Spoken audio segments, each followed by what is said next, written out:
exposição de hoje será capítulo 1, do versículo 1 ao 5. A previsão é que essa série dure 6 domingos, mas Deus sabe bem aquilo que Ele quer e como Ele vai conduzir.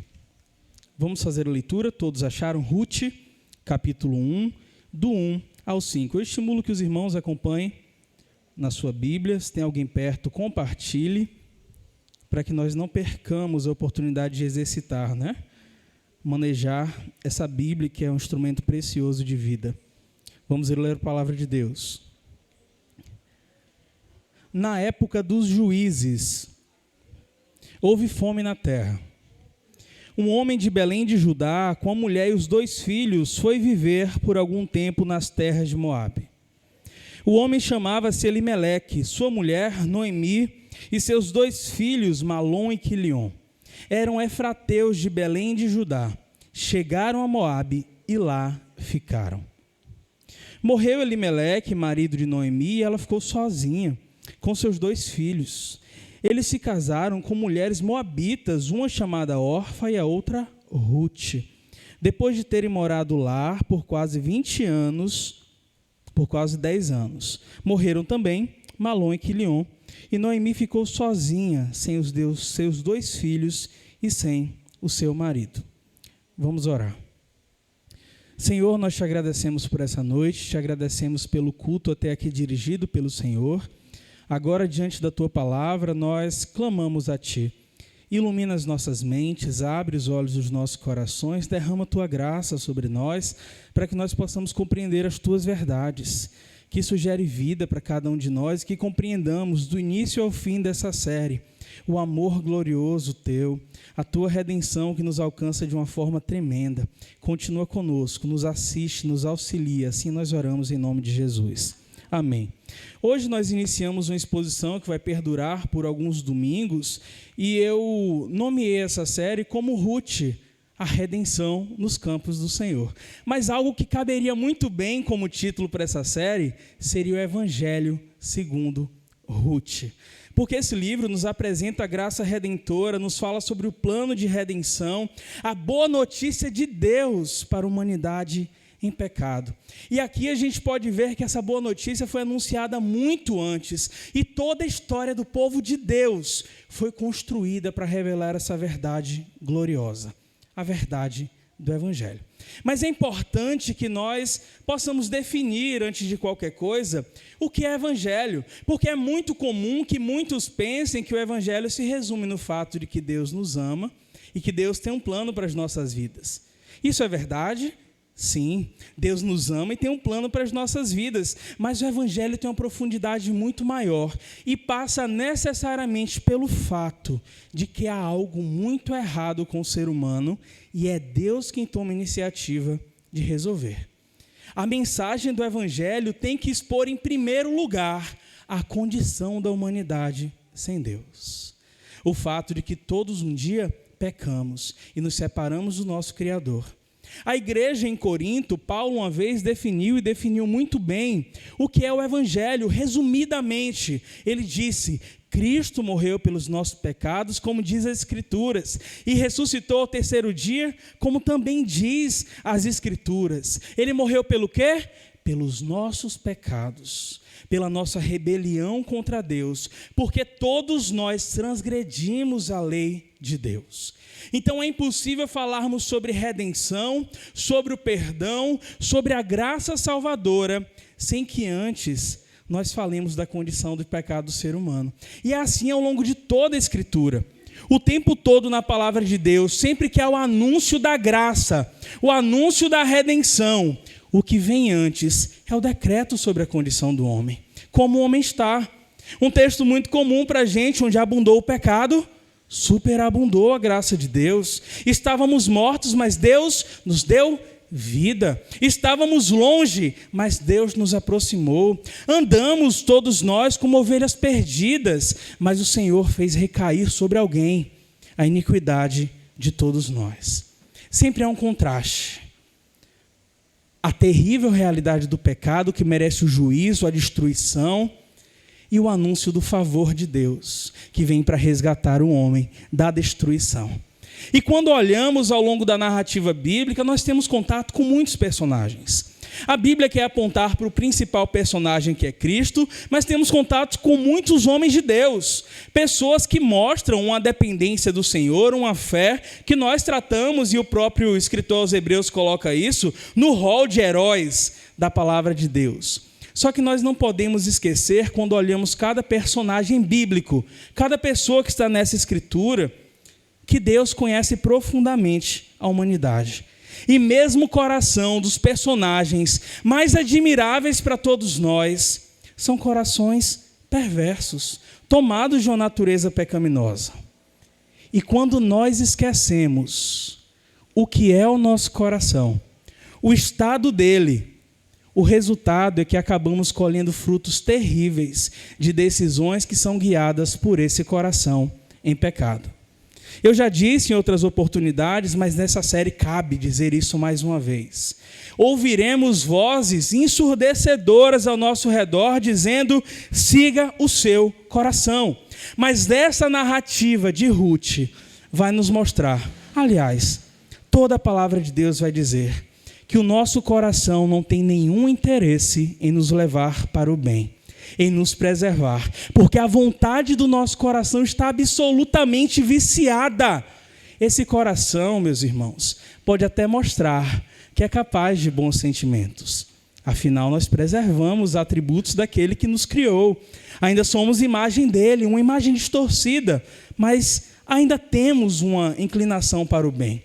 Só que no profundo dele, naquilo que é o seu maior ímpeto, o que nós temos no nosso coração é uma tendência para a destruição. E como vamos ver aqui, já nesse trecho tão pequeno, mas tão cheio de verdade, é que um dos enganos que o seu coração vai te induzir, um dos enganos que o seu coração vai tentar te seduzir, é que a sua forma de fazer as coisas é melhor do que qualquer outra. Também que você tem sabedoria suficiente para resolver os seus problemas. E que talvez Deus erre de vez em quando e você precise dar o seu jeitinho para resolver as coisas. Só que aqui nós vamos ver nessa perícope do livro de Ruth que nenhuma dificuldade da vida é uma boa desculpa para desobedecer a Deus. Eu vou repetir. Nenhuma dificuldade da vida é uma boa desculpa para a desobediência a Deus. Porque circunstâncias ruins podem se tornar circunstâncias ainda piores quando o que guia a nossa vida é o nosso coração pecaminoso. Quando seguimos a partir daquilo que julgamos ser o certo. Vamos voltar para a palavra de Deus, versículos 1 e 2.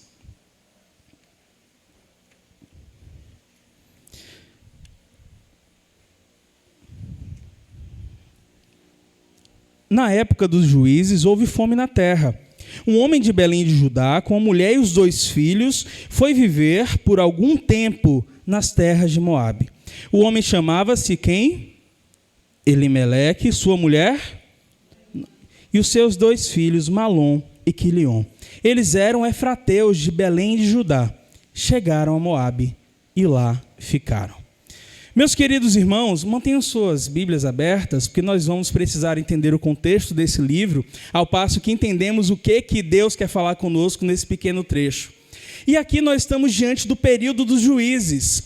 Israel já está na terra prometida, uma terra que, como Deus prometeu, seria uma terra frutífera, uma terra onde mana leite e mel, foi a promessa. Além da peregrinação de Abraão, Isaque e de Jacó, o povo ficou mais 430 anos no Egito. Depois de sair do Egito, o povo ficou mais quanto tempo no deserto? Mais 40 anos. Então eles estão no lugar da promessa depois de ter pelejado muito para chegar lá. Só que a gente já sabe, não é dar spoiler nenhum, a gente entende por que demorou tanto. Deus não retardou a promessa desse povo entrar nessa terra em vão. Nós percebemos ao longo de toda a Escritura, e o livro de Juízes vai fazer o escrutínio do coração de Israel, mas nós percebemos a relação de Deus e Israel em que é baseada. E desde já podemos antecipar, sempre fidelidade da parte de Deus. Deus suprindo as necessidades, Deus se revelando como misericordioso, mas do lado de Israel, infidelidade. corações destrutivos, que tinham tudo para se rebelar antes de qualquer coisa contra o seu Criador. Deus foi quem fez uma aliança com Abraão e nunca deixou de observar. Deus entregou a lei a Moisés como aliança para o seu povo, que não era para o aprisionamento, mas era para a preservação, para a graça. Lá no Sinai, Deus declarou que os israelitas eram sua propriedade particular, uma nação santa, um reino de sacerdotes. Deus prometeu habitar no meio deles, olha que coisa profunda. Mas tão rápido quanto o povo se comprometeu com isso, o povo abandonou. Nós temos um episódio que enquanto Moisés está no topo do monte, se encontrando com Deus, o Deus que se revela pela sua graça para preservar o homem, o que tem o povo é aos pés do monte, querendo que sejam fabricados ídolos, para que pudessem dizer assim, ó, estes aqui nos tiraram do Egito. E nós vemos se repetir o tempo todo, infidelidade. É um refrão que vem nas páginas das Escrituras o tempo todo. Deus fiel, amoroso, misericordioso. Israel infiel. Israel não enxergou que no contexto de uma humanidade caída, pervertida, autodestrutiva, os mandamentos eram um ato da graça do Senhor. Deus não queria colocar regras simplesmente para limitar o povo por limitar, mas Deus queria limitar esses corações perversos, capazes da destruição. Esse povo se chamava pelo nome de Deus. Era sua propriedade particular, então não poderia andar como os outros povos. Lá em Deuteronômio, do capítulo 29 até o 30, nós vamos ver que os termos da aliança que Deus ordenou para o seu povo. Deus ali deixou claro que o povo era chamado na sua peregrinação para observar desde sempre os mandamentos do Senhor. E o capítulo 30 de Deuteronômio, versículo 15, Deus diz através do seu servo, olha povo, eu coloco diante de vocês 2 caminhos. Um caminho é da vida e da prosperidade, e o outro caminho é da morte e da destruição.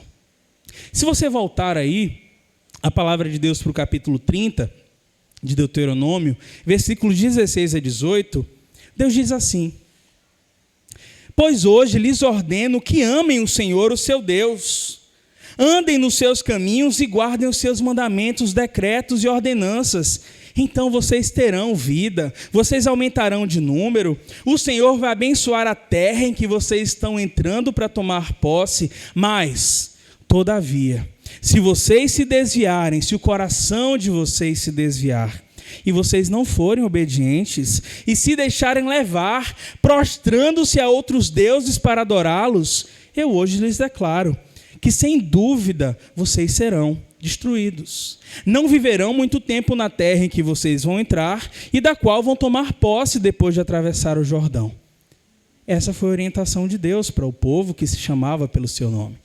Mas qual foi a atitude desse povo? Observar isso quando nós vemos o livro de Juízes. E quem é Israel retratada no livro de Juízes, nós percebemos que o povo de Deus, esse povo que é chamado pelo Senhor, cuidado pelo Senhor, preservado a linhagem por Ele, foi Deus quem quis preservar a descendência de Abraão.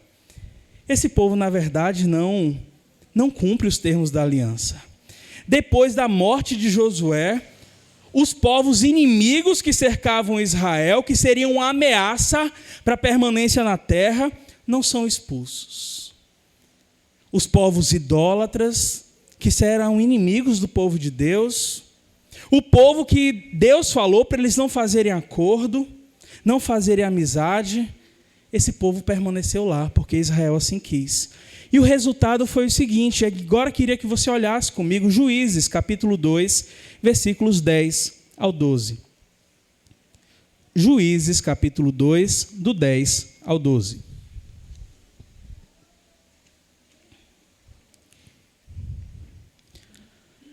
Amém? Diz assim, depois que toda aquela geração foi reunida a seus antepassados, surgiu uma nova geração que não conhecia o Senhor e o que ele havia feito por Israel. Então os israelitas fizeram o que o Senhor reprova e prestaram culto aos seus baalins. Abandonaram o Senhor, o Deus dos seus antepassados, que os havia tirado do Egito, e seguiram e adoraram vários deuses dos povos ao seu redor, provocando a ira do Senhor. Era inesperado? Não!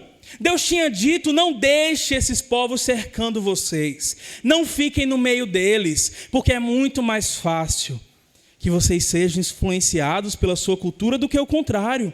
O tempo dos juízes, e quem tiver oportunidade, leia o livro completo nos próximos dias, era um tempo que revela o declínio moral e espiritual de Israel. Era um tempo de uma desobediência terrível. Os filmes mais sangrentos perdem para Juízes, quando nós olhamos como o povo consegue entrar numa crescente de maldade.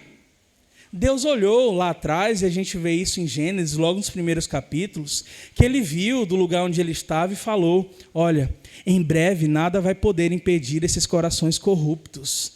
E em Juízes nós vemos uma amostra do que a humanidade é capaz sem Deus. Só que esse povo encontrava-se com o juízo de Deus. Era uma espiral para baixo, era um ciclo vicioso de maldade. Só que depois da maldade, o que acontecia? Deus enviava o juízo. Deus punia o povo, para que o povo se voltasse para ele.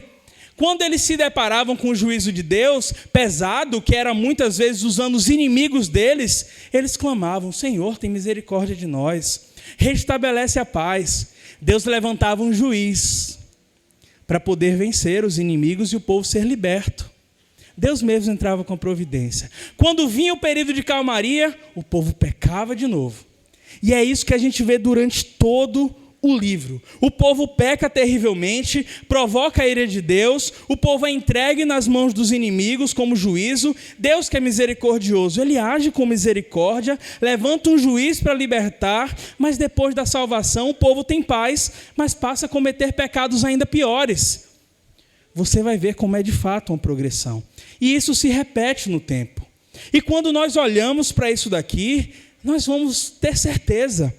Para um povo corrupto, para um povo com o coração tendente para o mal, mesmo um período de paz, de calmaria, é oportunidade para desobediência. Porque o problema de Israel nunca foi a circunstância. E aplica isso no que couber a todos nós. O nosso problema nunca foi a circunstância, mas o nosso coração. E tem um refrão que se repete no livro de Ruth, ou no livro de Juízes, em várias oportunidades. Diz o seguinte: naqueles dias não tinha rei em Israel, e cada um fazia o que parecia certo ao seu próprio coração. Israel deixou de ser guiado pelo Deus que a chamou, que a criou, que a tirou do Egito, que a preservava, e decidiu, e o período de Juízes é a maior revelação disso, decidiu viver guiado pelos seus próprios corações. Isso fala sobre Israel, mas isso fala também sobre o exato retrato do mundo em que nós vivemos hoje. O tempo dos juízes é diferente do tempo de hoje? Não é. Porque o coração da humanidade, tomado de pecado naquela época, é o mesmo coração que continua hoje, onde cada um faz o que é certo, segundo o seu próprio coração. Cada um decide seguir sua própria maneira de viver, em vez daquilo que o Senhor falou. E quando isso acontece, é o princípio da destruição.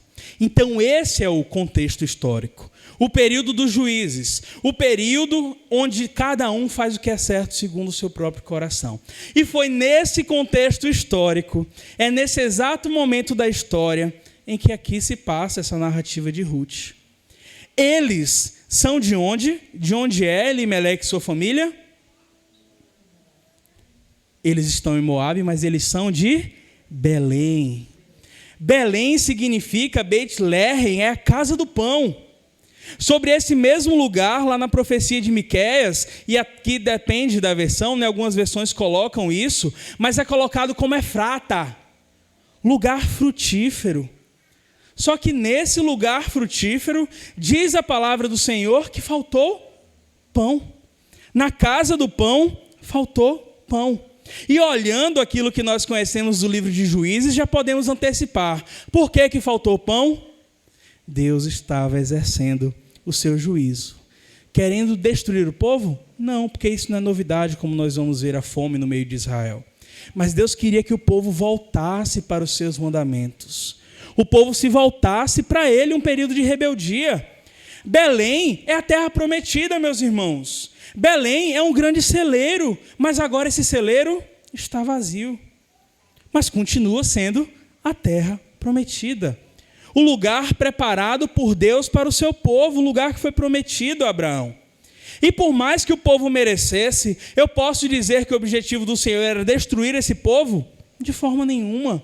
Toda a disciplina de Deus é para restauração. Deus não mente. Deus tinha dito qual era o propósito dessa nação. E a gente já sabe que a fome aqui era um período passageiro, para que Israel aprendesse a depender do Senhor e se voltar para Ele. Porque o Senhor disciplina a quem ama e educa aqueles que recebe como filhos. Era um período de confusão espiritual. O povo estava com o coração longe de Deus e Deus queria restaurar. E como diz lá na profecia do próprio Jeremias, houve um decreto da parte do Senhor de que Israel seria levado ao cativeiro. Estamos falando de outro período já. Israel seria levado ao cativeiro e ali passaria 70 anos.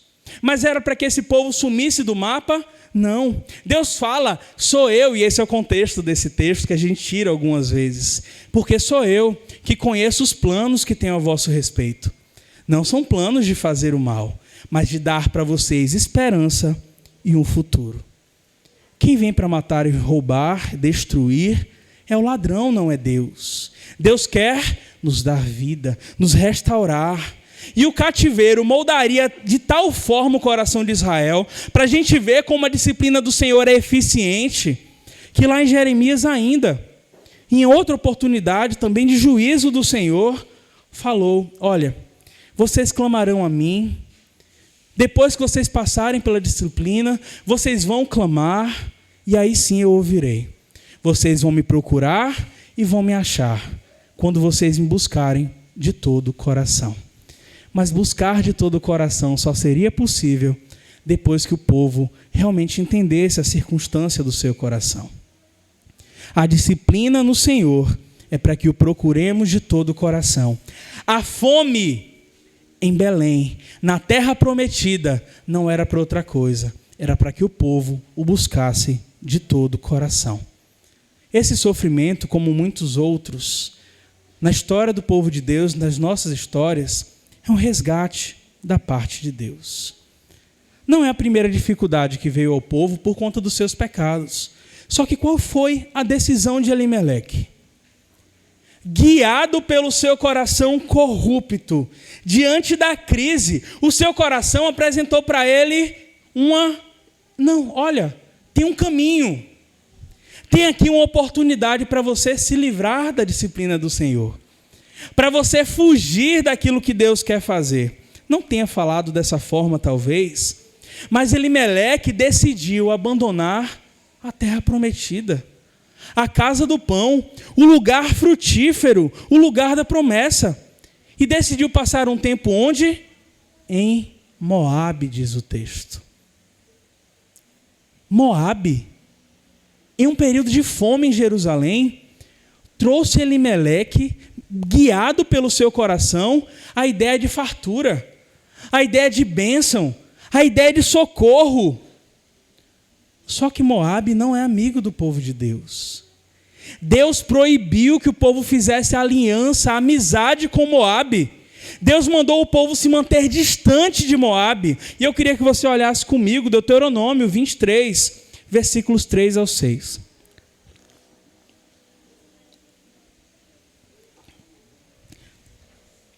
Deuteronômio 23, do 3 ao 6.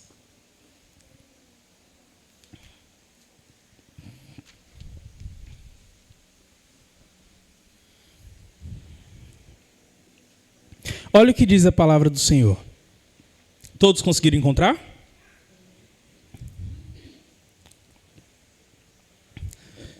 Diz assim: nenhum amonita ou moabita ou qualquer dos seus descendentes até a 10ª geração poderá entrar na Assembleia do Senhor, pois eles não vieram encontrar-se com vocês com pão e água no caminho, quando vocês saíram do Egito.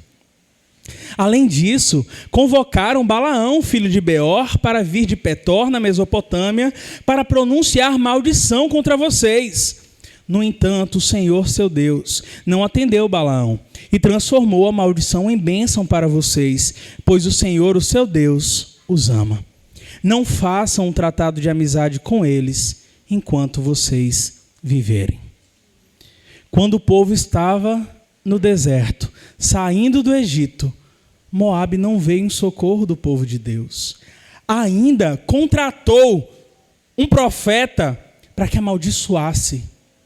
Elimeleque é capaz, guiado pelo seu coração, no período de Juízes, onde falta pão, ele é capaz de enxergar Moabe como lugar de bênção, como lugar de fartura, quando havia um mandamento claro da parte do Senhor.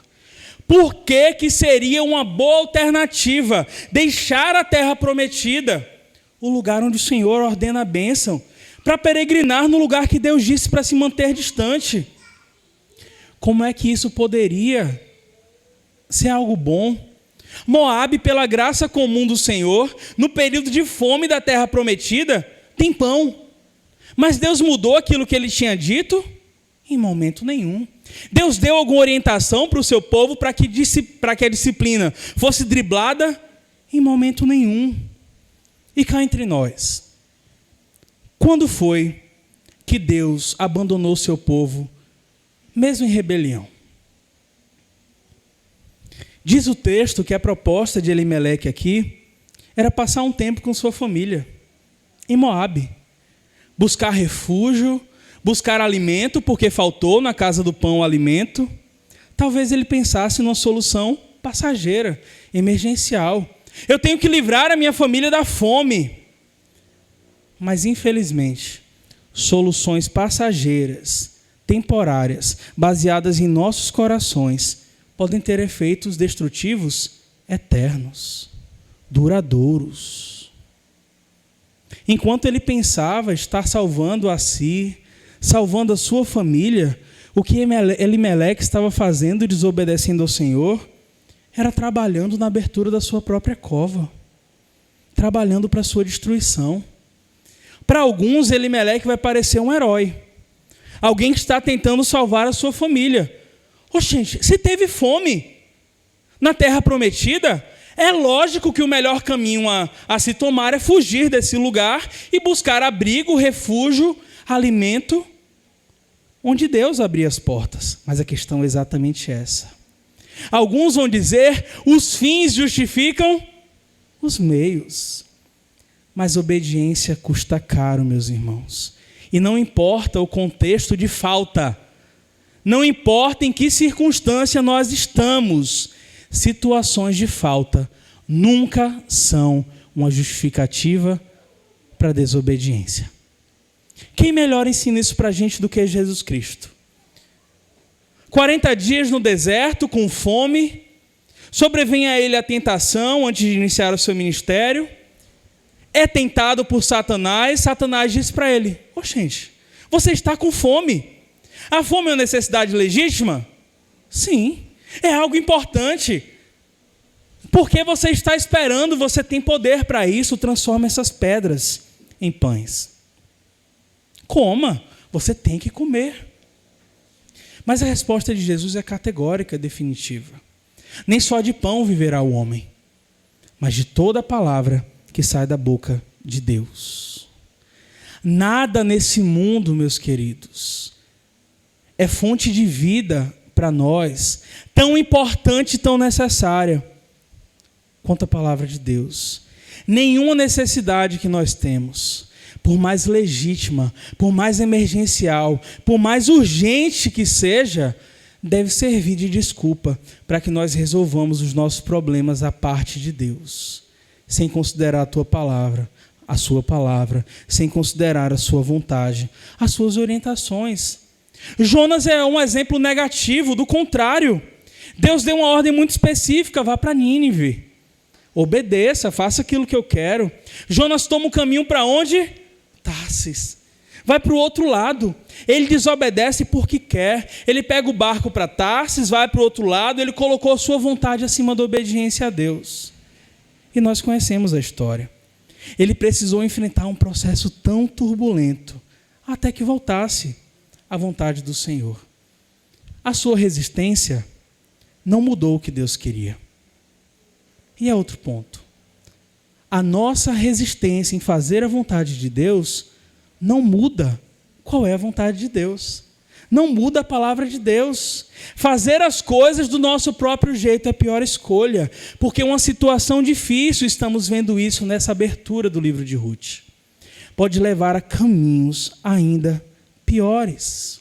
Nós sim, passamos muitas vezes por situações difíceis.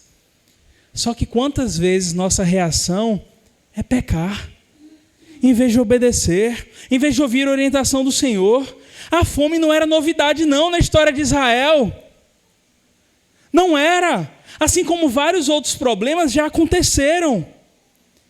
Assim como a fome não era novidade na história de Israel, situações difíceis, a disciplina, a providência do Senhor também não era novidade.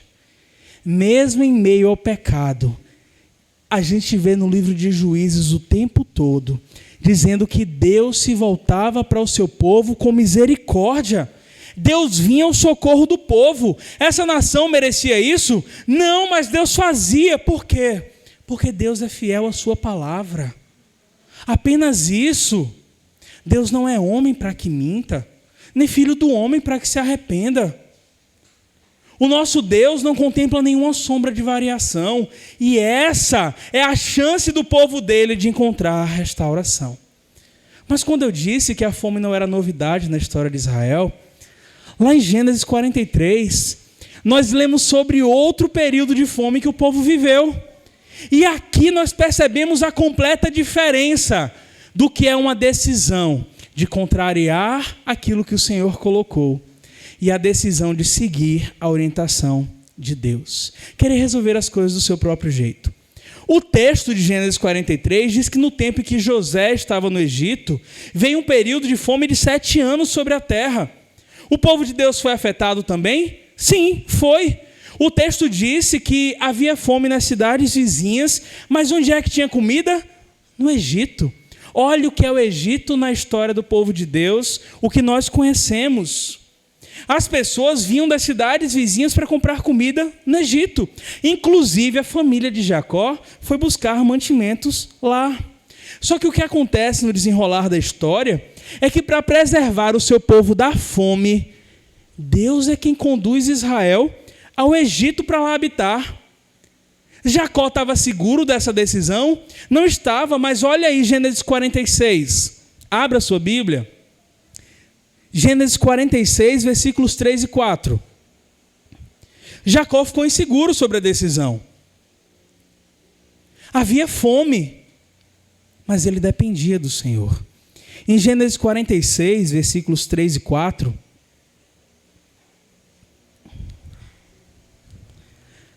Deus fala a Jacó.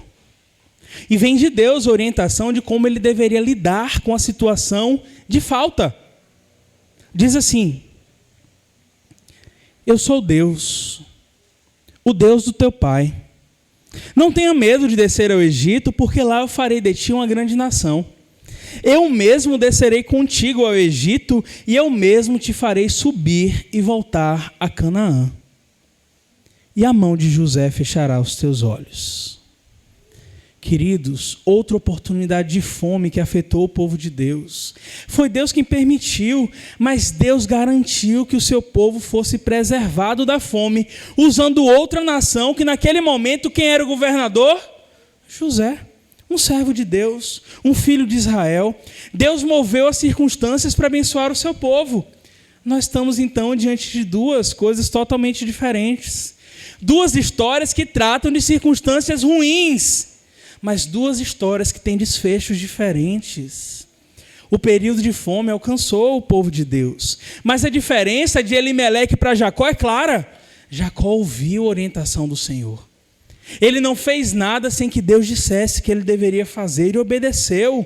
A segurança para que fosse buscar alimento no Egito não veio do seu coração, mas veio de Deus. Elimeleque não. Ele fez o que achava certo dos seus próprios olhos e desconsiderou qual seria a orientação do Senhor.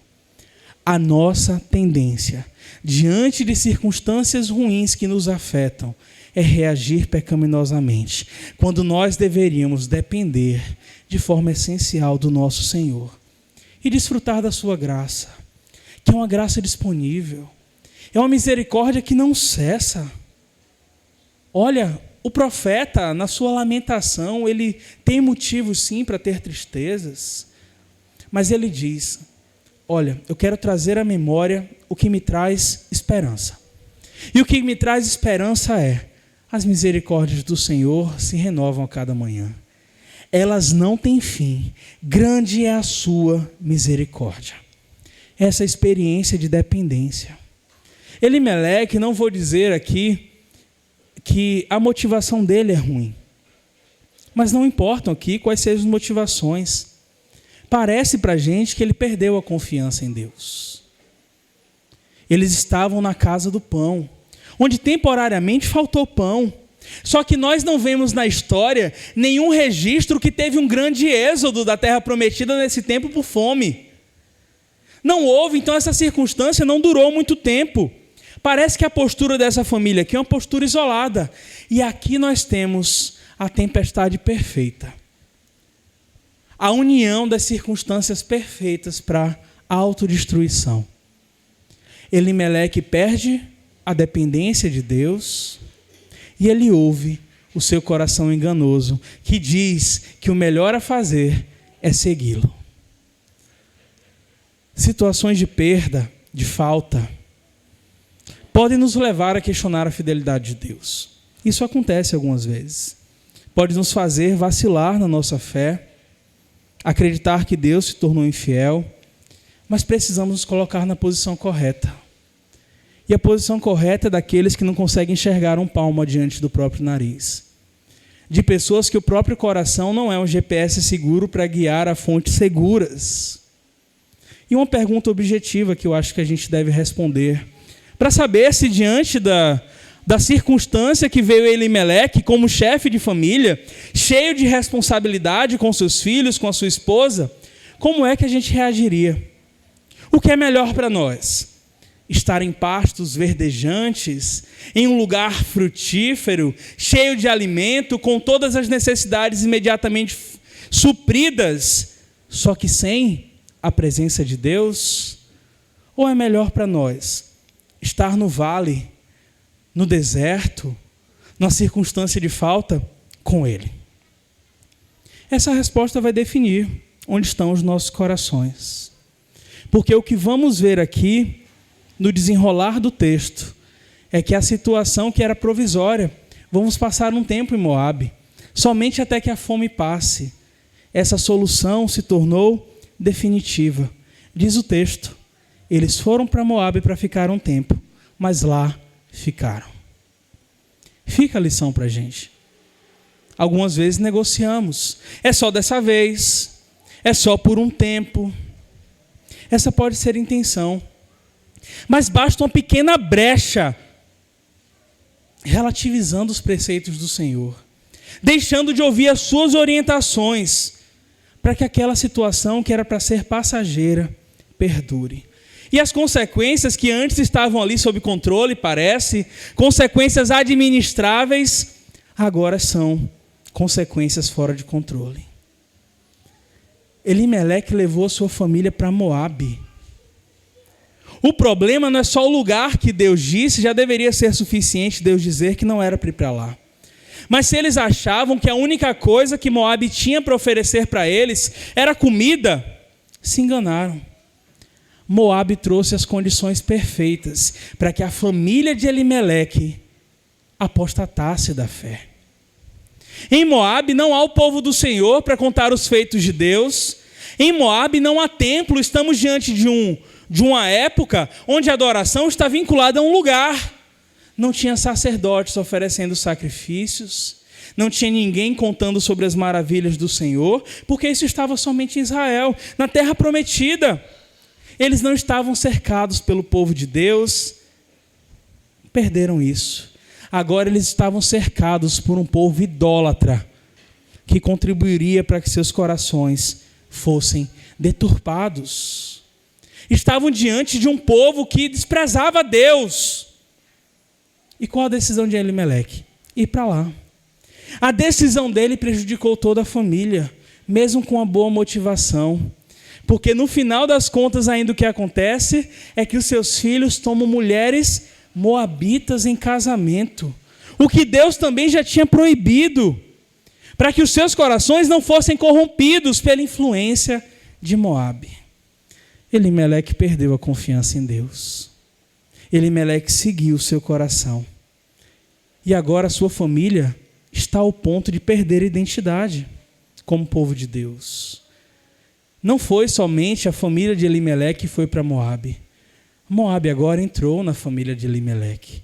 O lugar da desobediência, a desobediência entra na sua família. Ele deixou a terra prometida. Ele deixou o lugar frutífero. E aquilo que vamos ver por fim, nos versículos 3 a 5, é como a história se desenvolve. Vamos olhar Rute 1, 3 ao 5.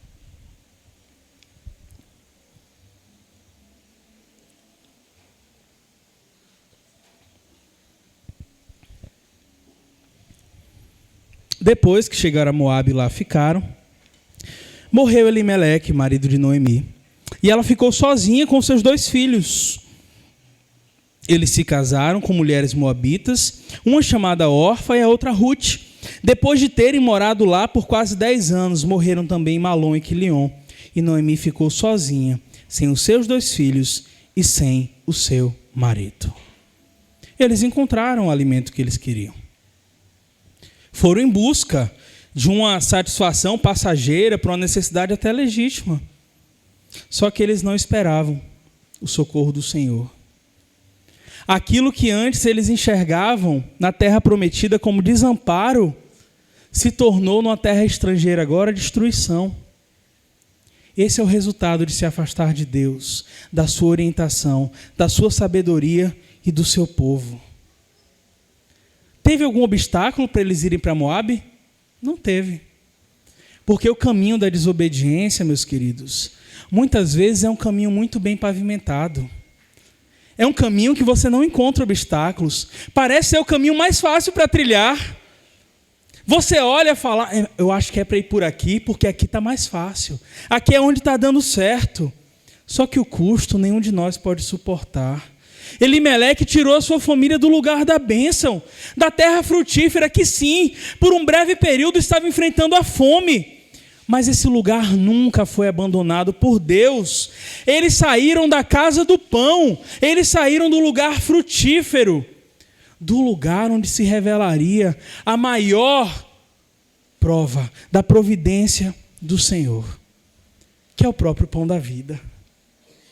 Aquele de quem podemos nos apropriar. Então aqui na história de Elimeleque, já nesse início trágico, o que nós podemos aprender é: não há caminho seguro se contraria a palavra de Deus. Não há caminho seguro, mesmo que seja para satisfazer as suas necessidades legítimas, se o custo for desobedecer a Deus. Porque Deus não abre exceção. Ele não relativiza a palavra dele. Não tem como dar um jeitinho para mudar a vontade do Senhor. Se o que ele planejar para a gente for vale, vai ser assim. Se o que ele planejar for que nós estejamos nos montes, também será assim. Lá em 2 Reis, capítulo 20, diz: o Deus dos montes, ele também é o Deus dos vales. Se bastam momentos de falta, de dificuldade para que a gente abandone a Deus, nós somos idólatras, nós somos adoradores das nossas necessidades. Nós somos adoradores do nosso ego, do nosso coração, do nosso estômago, do nosso bem-estar e não de Deus. Porque se nós lembrarmos por um instante quem é o Senhor, vamos saber que mesmo nas piores circunstâncias, não existe um só lugar onde a graça de Deus não possa nos alcançar. Nessa história, nós ainda vamos ver a graça de Deus se manifestando em diversos aspectos. E graça é favor imerecido mesmo. Porque essa família não merece, assim como nós não merecemos. Esse é o nosso consolo.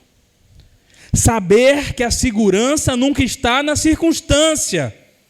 Porque a nossa vida não é lá muito estável. Nós não temos controle sobre as coisas. Mas a nossa segurança está e deve estar sempre no Senhor. Em 1 Tessalonicenses 4, versículo 3, diz que a vontade de Deus para nós é a nossa santificação. Então, qualquer solução, temporária ou definitiva, que custe para nós sacrificar o crescimento espiritual, a obediência a Deus, não é a solução que Deus quer para nós. Não é. Dificuldades da vida não são boa desculpa para desobedecer a Deus. Porque é somente Deus quem pode nos fornecer o necessário para superarmos a dificuldade. Mas nós vamos perecer se seguirmos o nosso coração. A orientação, então, é isso que esse início mostra para a gente. Tragédia. Mas para que conheçamos a revelação da graça redentora, precisamos entender o que o nosso coração é capaz. Do que nós somos capazes. E a orientação de Deus para Israel naqueles dias continua ecoando para nós hoje. Eu coloco diante de vocês 2 caminhos. Um caminho, você pode ter falta. Você pode passar dificuldades. Você pode suportar perdas. Mas ainda é o caminho da providência. É o caminho da obediência. É o caminho que leva à salvação. Mas existe outro caminho, que é o caminho da solução guiada pelos nossos corações. É o caminho bem pavimentado, uma pista nova, boa de se transitar, mas é o caminho que leva à morte. Qualquer que seja o nosso contexto hoje, nós podemos olhar para o Deus que é o único capaz de frear os ímpetos destrutivos do nosso coração.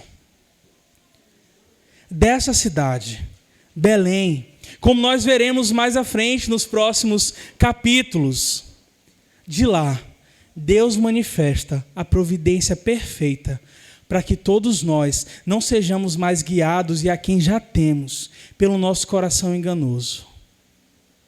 Mas olhemos para o pão da vida que nos satisfaz em todos os momentos de dificuldade.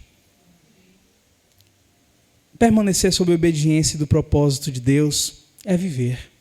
Desobediência é morte. Que os nossos corações sejam encontrados não em uma posição nada diferente do que obediência plena, inteira, integridade. Porque as motivações podem ser boas, mas tem muitos caminhos que para o homem parecem ser de vida, mas conduzem à destruição. Vamos orar? Curve suas cabeças. Senhor, nós estamos aqui diante da Tua palavra, palavra que nos confronta, que mostra de fato que o Senhor sonda os nossos corações. Nós entendemos que por nós mesmos nós não somos capazes de boas decisões, boas escolhas. E o que queremos pedir ao Senhor é que a Tua palavra direcione as nossas vidas, que a Tua vontade nos guie, que nas nossas vidas nós não vivamos uma espiral de desobediência, mas que nós estejamos firmados na Tua palavra que não muda. Que sejamos aqueles que constroem a sua vida na obediência plena sobre a rocha. Perdoa todas as vezes que nós buscamos soluções passageiras, longe do Senhor. Retira de nós qualquer interesse, qualquer vontade de resolver os problemas das nossas vidas por nosso próprio esforço. Mas faz com que a gente dependa continuamente de Ti. Apesar dos nossos corações pecaminosos, queremos pedir ao Senhor, nos dá um novo coração, um coração disposto a obedecer a Ti, cumprir a tua vontade, não se afastar do Senhor em um só instante, porque nós preferimos, e assim eu declaro aqui, Deus, estar no lugar de falta, de dificuldade com o Senhor, do que no lugar mais próspero sem Ti. Continua sustentando as nossas vidas, nos abençoa, nos guarda. Assim nós oramos em nome de Jesus. Amém.